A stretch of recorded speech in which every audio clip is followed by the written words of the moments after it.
Angeliki who has decided to take her future into her own hands. Last year, this Greek mother of two returned to her parents' village to start a new venture, snail farming. Unable to find work in Athens or in the city where her husband works, Angeliki now lives in a small town some 100 kilometers from the capital. She's hoping that raising and selling about 3,000 kilos of snails per year will lead to a better life for her and her family. But the farm is not without risks. She's invested her life savings, about 17,000 euros, into this new business. I didn't borrow any money, and even if I'd wanted to, the banks wouldn't have given me any. It's all my money, my savings. So I hope this works, and I'm doing all I can to make sure it does. Angeliki is one of the 60,000 Greeks who has gone into farming over the past 2 years. But she's also part of a new Greek exodus, a young generation which, instead of going abroad, is going back to its roots, to its villages, its home, and especially its family. I needed some land, and I would never have been able to do this without this land, which belongs to my father. Also, I needed help with the children and financial support.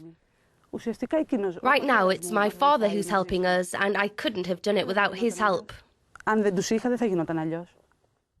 Almost half of Greece's population of 11 million people live in Athens. And it's estimated that 1 out of every 2 residents migrated here from the countryside. A migration which began in a post-World War II climate, but which gained momentum when Greece joined Europe's economic community in 1981, better known today as the European Union. And as part of the Eurozone, Athens launched a spending and borrowing boom which transformed the city. But today, Athens is no longer the symbol of a better life, but rather the poster child for the Eurozone crisis. A city which is sinking under the pressure of budget and salary cuts, higher taxes, rising unemployment, and poverty. Charities claim that the number of homeless alone has risen by 25% over the past 2 years.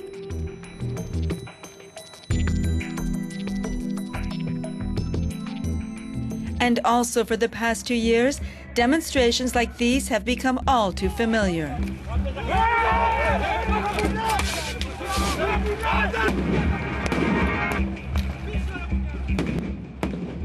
An outpour of frustration and anger at both past and current governments, which have left the country over 300 billion euros in debt. A crisis which has forced Greeks to bite the austerity bullet in order to qualify for a new EU-IMF bailout of 130 billion euros, money which will go to banks and government creditors.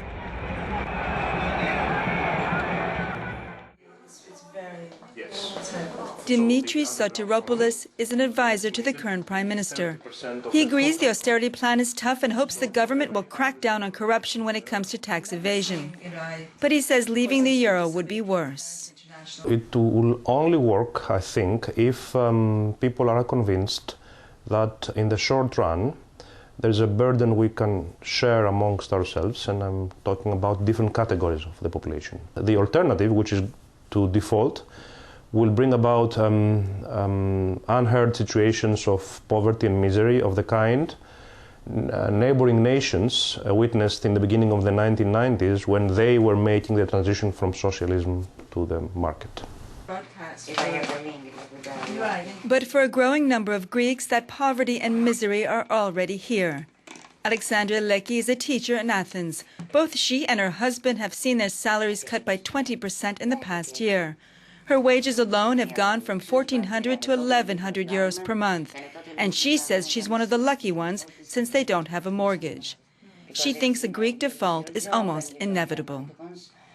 I believe that the saddest thing about the cuts and what brings anger and sorrow is that the feeling that all the cuts are leading nowhere, that sacrifices are made in vain because we have cuts and cuts and cuts and still prices are going up in the supermarket and everywhere, and we have lost about 3,000 euros each last year, me and my husband, but I don't believe any hope is, at the end of the tunnel. And would you consider moving abroad, or? Look, I have my mother here, and many times Canada crossed my mind, because the rest of the family is in Canada, because they have an easy and quiet and peaceful life. But I'm not sure, because I am 45, and sometimes I feel very tired.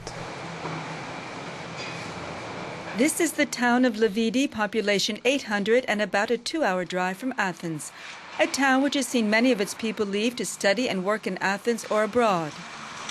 But today some are returning and setting up new businesses. Konstantina Papanastasiou grew up in Athens, yet she came back before the crisis to turn her grandfather's house into a bed and breakfast place. With the help of her parents and with 40% funding from the EU, she's been open for business for the past 3 years. She's also married with a small child. Small businesses are seen as the backbone of Greece's economy, but Konstantina warns austerity measures are strangling them. Besides a monthly loan of some 800 euros per month, she has seen VAT taxes alone rise from 9 to 23% since 2010. Not good news for those in the tourism business. At the point where we are now, I think it would be catastrophic if we left the Eurozone. There would be a huge disparity. The drachma would cause inflation, and we wouldn't be able to buy anything. At this point, I think it's better to stay with the euro and to try and pay back our debts to avoid being in an even worse situation. Across the village square, Konstantina's husband runs a cafe and restaurant. He also owns a hotel built on family land near the local ski resort. Although business has been down some 40% this past year, Kostas says that returning to Greece's rural areas holds the key to a better future. I believe things will get worse. In a year or a year and a half, unemployment will rise from 20 to 40%. And that's why I think that the only solution is immigration within the country.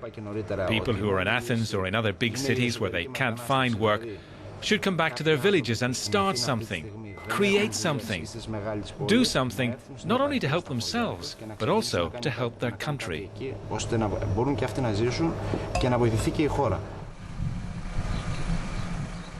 Counting on yourself.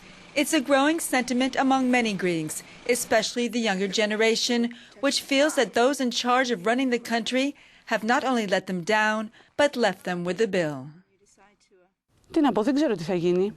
I don't know what will happen. Either everything will reach a boiling point and explode, and who knows what next, or we'll improve things, little by little. And that's the best thing that could happen, understanding how we got to this point and from there trying to change it.